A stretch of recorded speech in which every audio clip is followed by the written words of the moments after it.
मिथिला मंच न्यूज के इस कार्यक्रम के प्रायोजक हैं प्ले विथ केमिस्ट्री, नाग मंदिर, मिश्र टोला, दरभंगा। IIT मेडिकल 11th-12th में नंबर 1। अपने अनुभव से निखारते हैं बच्चों का भविष्य। जल्द संपर्क करें play with chemistry, the universal English classes, Digghi west, professor colony, Darbhanga, for 11th, 12th, SSC, bank, CDS, UGC and other competitive English. Contact the Universal English classes. NIFT Commerce classes. Khan Chowk, ICICI ATM, Darbhanga, by Tabrez Alam. हमारे यहाँ 11th, 12th के अलावा BCom, CA, CPT की भी तैयारी करवाई जाती है। जल्द संपर्क करें NIFT commerce classes. Oxbridge, a complete place of English. हमारे यहाँ अंग्रेजी बोलना, अंग्रेजी पढ़ना, अंग्रेजी लिखना और अंग्रेजी समझाना सिखाया जाता है। साथ में 11th, 12th की अंग्रेजी की सिलेबस भी पढ़ाई जाती है। हमारा पता है कैप्टन कॉम्प्लेक्स, 1st फ्लोर, नाका number 5, Darbhanga, near city hospital. Metro test tube baby centre, Bakarganj, दारू भट्टी चौक के आगे, बिहार स्टेट हाउस के सामने। अब राजस्थान, दिल्ली, उदयपुर जाने की आवश्यकता नहीं। बिहार का पहला अत्याधुनिक IVF लैब दरभंगा में। संपर्क करें metro test tube baby centre.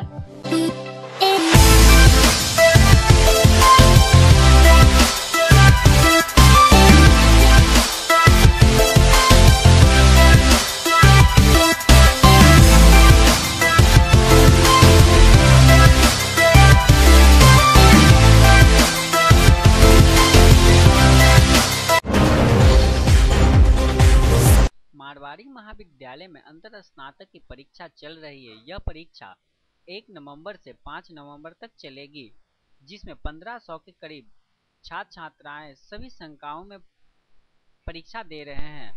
पर्व को देखते हुए रविवार को परीक्षा होगी।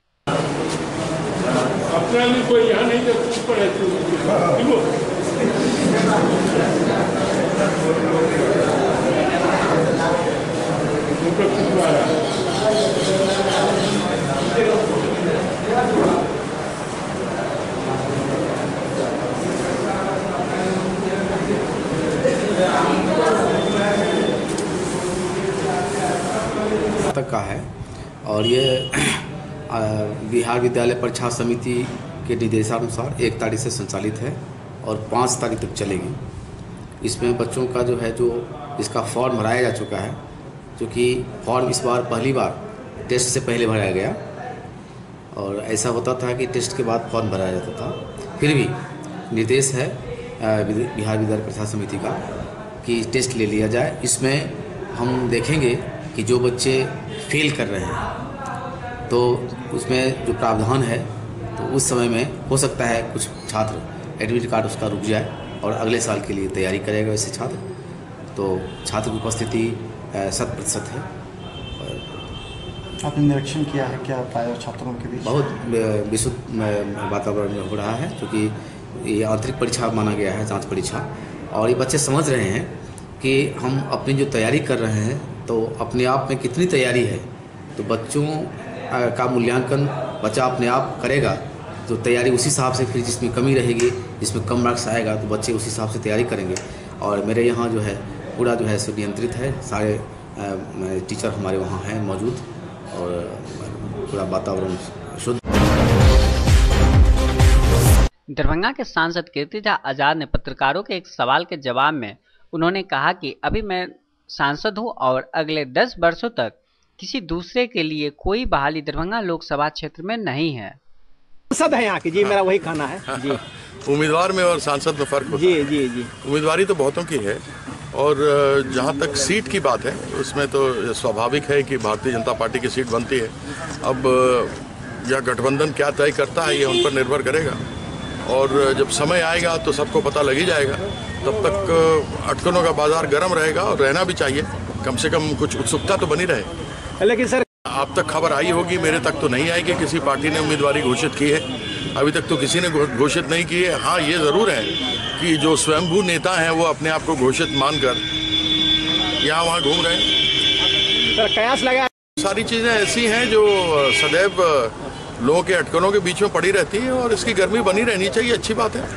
अगर आपको भाजपा से टिकट नहीं मिलेगा तो क्या करेंगे आप? मेरा भाजपा से टिकट मिलेगा नहीं मिलेगा उसका तो कोई फर्क नहीं पड़ता है। सांसद हैं अभी और अगले 6 महीना तक रहेंगे और उसके बाद अगले 10 साल तक तो किसी के लिए वैकेंसी है नहीं। ललित नारायण मिथिला विश्वविद्यालय के परिसर में पार्क के पास 30 लाख की लागत से कॉफी हाउस का निर्माण होना है, जिसका शिलान्यास शनिवार को सांसद कीर्तिदा आजाद और कुलपति प्रोफेसर एसके सिंह के द्वारा किया गया।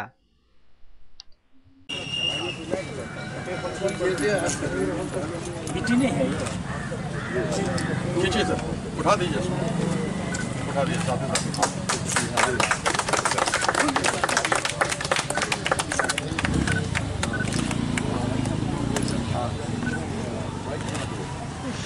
इंजीनियर साहब कहिया काज शुरू हुए थे?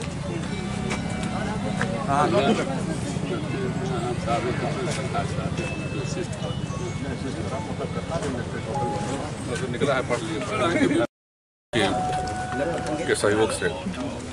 कॉफ़ी हाउस का एक कॉन्सेप्ट है कि यहाँ पे बच्चे जो आएंगे वो बैठ करके समसामयिक विषयों पे है विचार विमर्श करेंगे। तो एक तरह से यहाँ पे रहा है, शास्त्रार्थ की परंपरा रही है यहाँ पे मिथिलांचल में। तो जब छात्र और छात्राएं यहाँ पे बैठेंगे या शिक्षक भी आकर के बैठेंगे तो समसामयिक विषयों पे जब शास्त्रार्थ करेंगे या विचार विमर्श करेंगे तो एक अच्छा जगह मिल जाएगा। कुछ किताबें भी यहाँ पे रखने का सांसद जी से हमारी बात हुई थी, तो कुछ किताबें भी जो हैं जो दरभंगा की संस्कृति को रेखांकित करती हुई कुछ किताबें भी होंगी। यहाँ पे आप देख रहे हैं कि पार्क भी है और मनोकामना मंदिर है जो कि यहाँ का एक प्रसिद्ध मंदिर है दरभंगा का। तो बाहर से आने वाले लोगों की भी संख्या काफ़ी ज़्यादा होगी, उनके लिए भी एक बैठने के लिए कुछ स्थान होगा जहाँ पे बैठ करके वो काफ़ी पी सकते हैं और साथ ही साथ कुछ स्नैक्स वगैरह भी खा सकते हैं। साथ ही साथ किताबों के माध्यम से यहाँ की संस्कृति के बारे में भी रूबरू हो सकता है।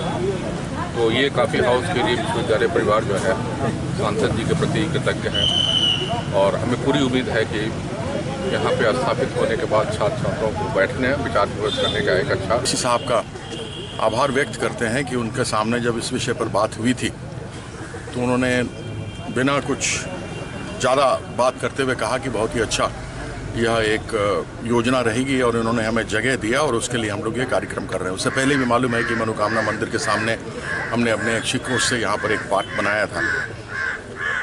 जहाँ तक पुस्तकों की बात है, हमने आदरणीय वीसी साहब से, एसके सिंह साहब से यह भी अनुरोध किया है कि हम 4 भाषाओं का कम से कम रखें और केवल दरभंगा नहीं पूरे मिथिलांचल में जो पुस्तकें रही हैं या फिर हमारे लिए एक यहाँ के इतिहास के लिए जो गौरवमय इतिहास को बताता है, जो लोग भूल रहे हैं या वैसी किताबें लुप्त होती चली जा रही हैं, उसमें भी हमने कहा था कि एक मैथिली की टीम में से, एक हिंदी में से, एक उर्दू में से और अंग्रेज़ी में से अगर टीम बन जाए और कुछ पुस्तकों 100-150 पुस्तक प्रत्येक में से हमें उसकी लिस्टिंग मिल जाए तो उसके लिए भी हम जो यहाँ पर वाचनालय होगा।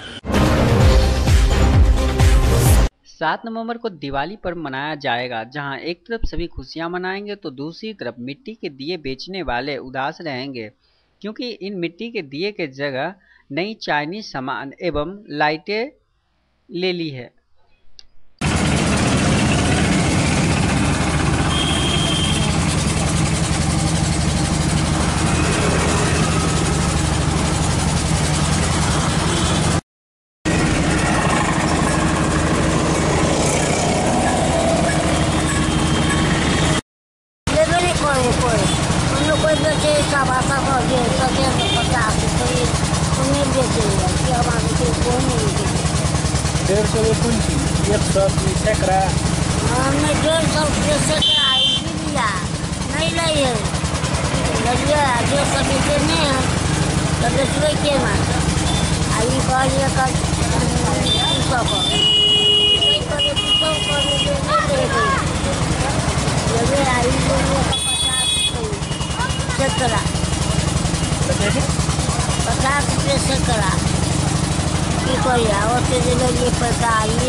मोती महल की गणेश और लक्ष्मी की मूर्ति से लोगों ने नाता ही तोड़ लिया है।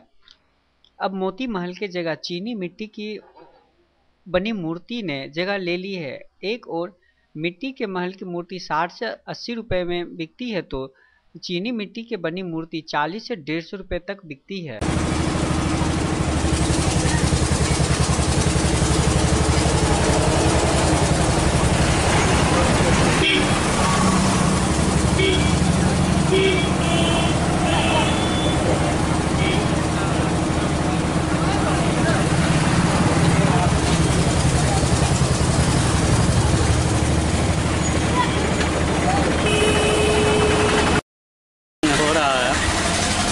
मिट्टी वाला ने दिया है वो नहीं बिक रहा है, चूनी यानी चैनिक सामान बिक रहा है।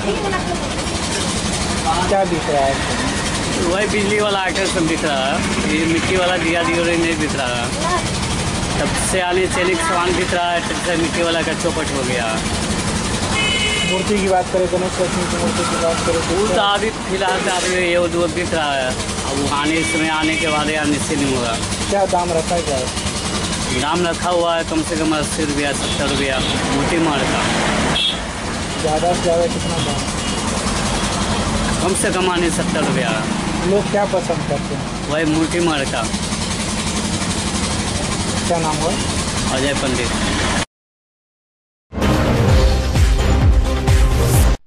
दरभंगा डीएमसीएच के शिशु विभाग में पिछले दिनों चूहे से बच्चे की मौत के बाद मिथिला मंच न्यूज़ टीम ने नीकू एवं नीकू2 के साथ वहां के गार्ड एवं हेल्थ मैनेजर से भी बात की। वहां के लोगों को इस बात के लिए अवगत कराया कि यहां खाने की सामग्री ना रखें। गौरतलब है कि शिशु विभाग के परिसर में खाने की सामग्री रखने से चूहे आने की खबर से लोगों में आक्रोश था। हालांकि यहां गंदगियों को दूर करने के लिए सफाई कर्मचारी निरंतर कार्य करते रहते हैं, लेकिन यहां के मरीज के परिजनों के द्वारा गंदगी और साफ सफाई पर ध्यान नहीं देने की वजह से यहां की समस्याएं लगातार बढ़ी हैं। मिथिला मंच न्यूज़ टीम ने वहां के मरीज के परिजनों को भी जागरूक करने का प्रयास किया।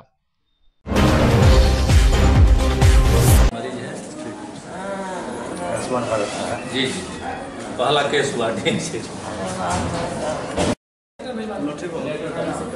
रात में सर यहाँ कोई वार्ड बॉय नहीं है ड्यूटी में। क्या बात हम लोग स्वास्थ्य प्रबंधक को मॉनिटर नहीं है या मतलब नाइट में तो स्पेशली कोई लिखा गया है यहाँ पर है नहीं जी। जैसे वहाँ रेडियोलॉजी से जो है यहाँ मशीन है वहाँ से रेडियोलॉजी से जो है जिस समय में डॉक्टर एस एन सिन्हा तो उस समय वहाँ जो ऑपरेशन हुआ आयुष्मान भारत का। हाँ, आज आयुष्मान भारत का ये पहला ऑपरेशन यहाँ हुआ। हमारे यहाँ जितने भी जो लोग आते हैं आउटडोर में दिखाने या इंडोर में जिनका ऑपरेशन होना है उसको हम लोग बताते हैं कि आयुष्मान भारत से कैसे लाभ लिया जा सकता है। आयुष्मान भारत के अंतर्गत ऑपरेशन कराने के लिए, इलाज कराने के लिए उन्हें अपना राशन कार्ड और उनका आधार कार्ड लाना होता है, जिनको हम लोग मिला करके भेजते हैं पटना ऑफिस में और राशन कार्ड के तहत। और वहाँ से जब गोल्डन कार्ड आ जाता है तो फिर मरीज़ का जितनी भी बीमारी है उसके संदर्भ में हम लोग इसका पेपर बढ़ाते हैं और पेपर बढ़ाने को जब मैच कर जाता है, यस मिल जाता है, उसको प्री ऑथराइजेशन कहते हैं। वो जब आ जाता है तो हम लोग पेशेंट का ऑपरेशन कराते हैं। ये कैशलेस होता है, इसमें पेपरलेस होता है और सब इनका इलाज जितना भी हो ये राज्य सरकार द्वारा वहन किया जाता है। जो आयुष्मान भारत का एक अलग से रोगी कल्याण समिति के तहत एक खाता खुला है, उसी से सभी मरीजों का इलाज किया जाएगा।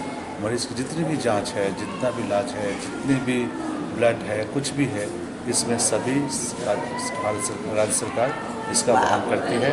और आज हम लोगों ने इसके तहत इस पहला ऑपरेशन इसका किया है इस सेक्टर में। सर कितने दिन में गोल्डन कार्ड आ जाता है? गोल्डन कार्ड का देखिए, जब वहाँ जो अंकित रहता है 2015 में, वो तुरंत आता है 2 मिनट के अंदर। अगर राशन कार्ड और उसका आधार कार्ड भेजते हैं तो जिसका आना रहता है वो 1 मिनट के अंदर आ जाता है और जिसका रिजेक्ट हो जाता है उसका रिजेक्ट हो जाता है, क्योंकि 2015 वाले में इसका नाम नहीं होगा। तो हम लोग के सामने भी थोड़ी समस्या आती है कि गोल्डन कार्ड नहीं आया, लेकिन जिसका भी गोल्डन कार्ड आएगा उसका हम लोग आयुष्मान भारत के तहत इलाज करा सकते हैं निःशुल्क।